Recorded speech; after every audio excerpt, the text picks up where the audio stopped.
my case, what I usually instruct my students to do before you even drive out to a property, if you talk with someone and they say they have a property for sale, the first thing you want to do is go on Dallas tax assessors, Dallas CAD, all the CADs, and check. If you're talking to Larry Smith and it says on DCAD Bob Johnson owns the house, duh, red flag. This student was so excited to get his first deal because everybody used to come to class and get up in front of class and talk about their deals, and I would give him trips to Cancun. So he was like, I'm gonna get the next trip to Cancun. So that whole drama just, it was too much.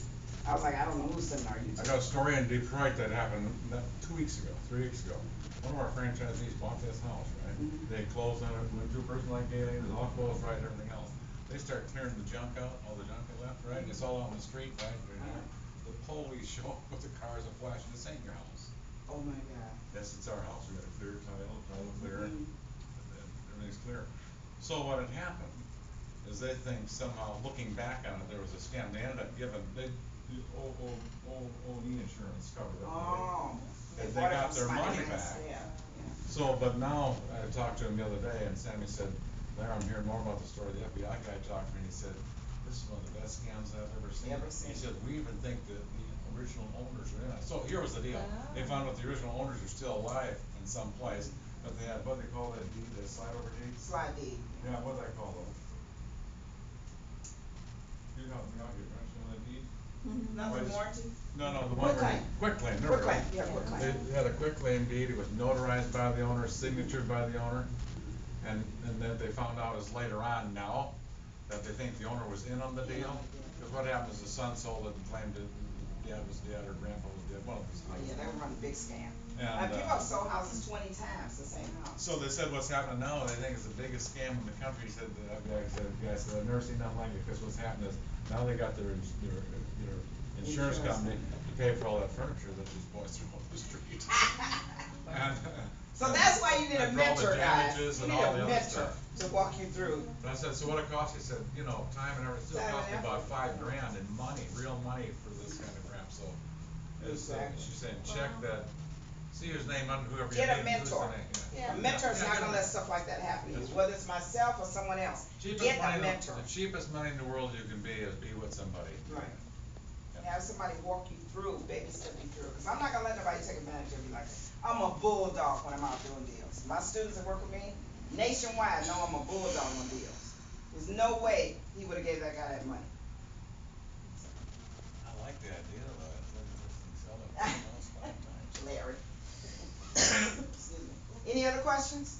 Yeah, just getting started, what would be our first priority? Do we go out and look at the houses and find the ones that are boarded up and those that are being sold?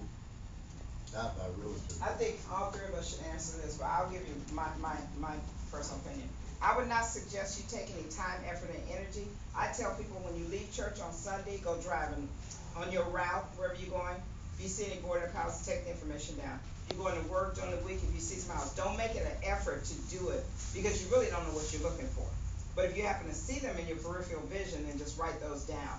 And then you will go back and do the research. And Jackie took the class, so she can show you the research. The first thing you do is find vacant or boarded up houses, then do the research. And then you give that information to an investor, and an investor will follow up and close the deal and pay you. That's the way I work. So you're starting bird dog. Bird dog. It's just a nice way to get familiar and not have a lot of risk. Right. No risk. You don't have no risk. No risk involved. Yeah, that's a good idea. Yeah. So bird You wanna dog answer? referral? Yeah. Well, I think what she's alluding to is join the team, become a bird dog, and when you find some deals, then you can start learning from her on every deal. Here's what I like, here's what I don't like, here's what you need to look for, et cetera, but you're getting some money along the way when you find some deals you can capitalize on, right? Right, exactly. Gaylene, you wanna answer? Well, you guys pretty much covered it, but yeah, like I said, don't spend extra time, you don't need to do that. Just do it on your normal route. When you've never looked at this stuff before or saw it because you weren't in that zone. Now that you're aware, it's like when you know better, you do better. Now that you know, when you're out driving now, you're gonna be like, there's a boarded up house. That's exactly what I did. Yeah,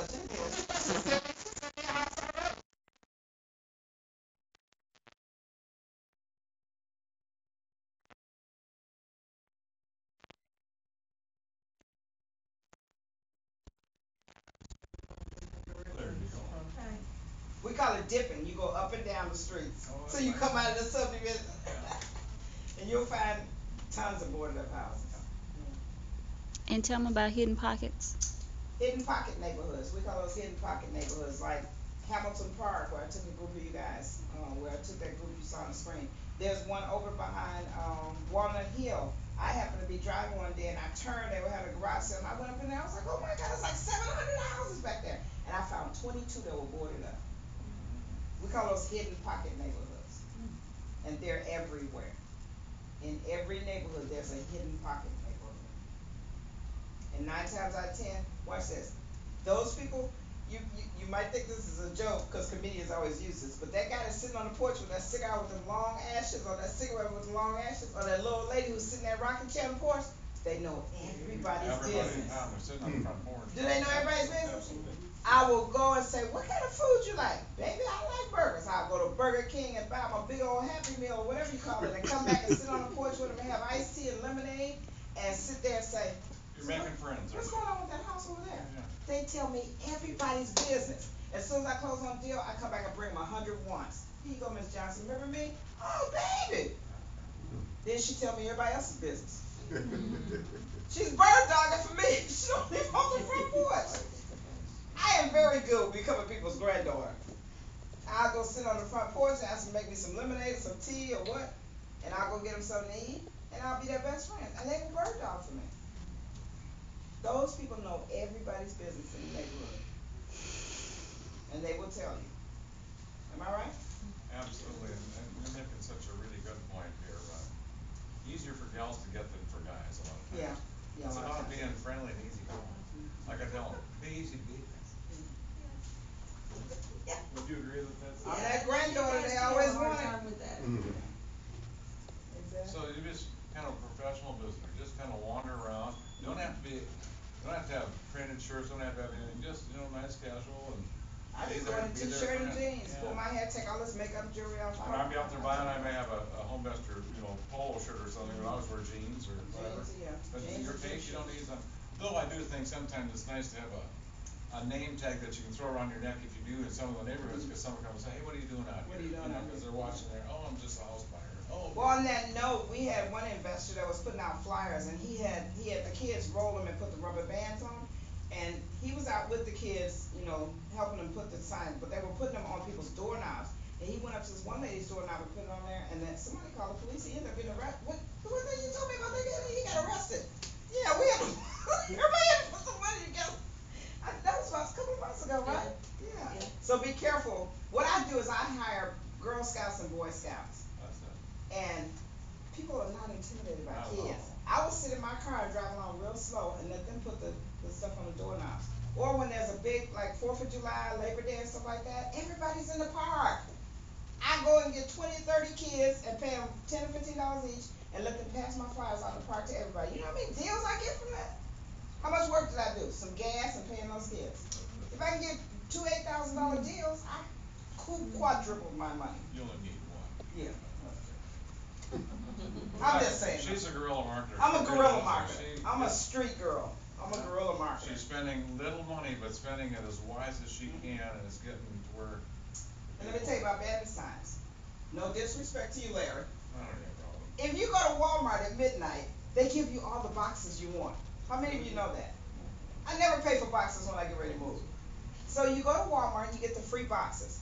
And then I take them to the 3rd graders and I buy the classroom a pizza. And I say, whoever make the craziest bandit sign gets a prize.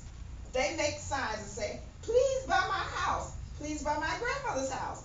Please, please, please buy my house. And they put happy face, whatever they want to put on there, I don't care. And I put stakes on them, and me and my students go out and put them out. When I tell you people call me off those bandit signs, I lie not to you. Because they're intimidated because they're already going through a situation and they don't want to tell you or him their business. But they'll tell me. They'll call from that little 3rd grade side and say, look, and people always whisper, I got a problem. When they whisper, I know it's coming when they call a whisper. But they call from those little dinky bandit signs that And they say like, please buy my house. Please buy my house, or we need to buy a house in this area for my grandma. Okay, that's cute. That's One guy called me and said, I think that's so noble. You buy a house for your grandmother. I said, yeah, you got a house you want to sell? He said, I'll just give you the house. This lying Pinocchio. He the house. I said, okay. That's good. Well, it's kind of like, the more personal you are, and that's very personal, isn't it? That's what folks.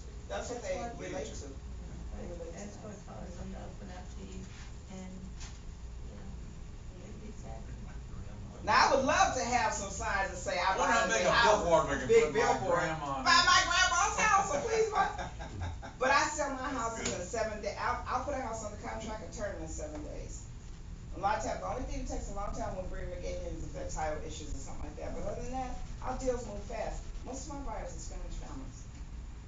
And let me tell you something. They don't care about granite, formica. No. They don't care about any of that. That's wholesale stuff. They don't care about that. They want a house they can fix up and own free and clear, pay cash for it, walk out of Gaylene's office and say yes, and then invite me to every kids the other they give. And I dress up and go to them. And they all got relatives who are good craftsmen.